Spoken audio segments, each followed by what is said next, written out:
કોણ હલાવે લીંબડી ને કોણ ઝુલાવે પીપળી, ભાઈની બેની લાડકી ને ભાઈને આપે ઠેલડી.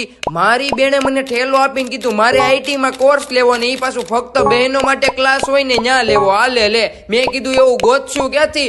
એને તો ગમે એમ કરીને એની બેનપણી પાસેથી એડ્રેસ લઈ લીધું. પણ કેથરી મલ્ટીમીડિયામાં પછી અમે પહોંચી જતા ઇન્ક્વાયરી કરવા તો ખબર પડી કે અહીંયા માતા પિતાની છત્રછાયા ન હોય તેવી વિદ્યાર્થીનીને 50% ફી ઓફ. અને કોર્સ કયા શીખવાડે તો કે graphic design, UI UX design, web design, web development, full stack development, digital marketing જેવા કોર્સ શીખવાડશે. હા હો, એડમિશન માત્ર બહેનોને જ આપવામાં આવશે. અને ફાયદાની વાત તમને કહું તો ડાયરેક્ટ એડમિશન નથી આપતા પહેલા ટેસ્ટ લેવામાં આવે છે અને બેઝિક થી સ્ટાર્ટ કરવામાં આવે છે. એક બેચમાં લિમિટેડ સ્ટુડન્ટ છે, બાજુમાં બેસીને તમને શીખવવામાં આવશે, પર્સનલ કોચિંગ આપવામાં આવશે. અને બહેનો વળી હું તમને કહું ને તો આખા સુરતમાં મને આવડેની ઓછામાં ઓછી ફી લાગી. એડ્રેસ અને નંબર ડિસ્પ્લે ઉપર આપેલા છે, તો આઈટી નો કોર્સ કરી લેજો.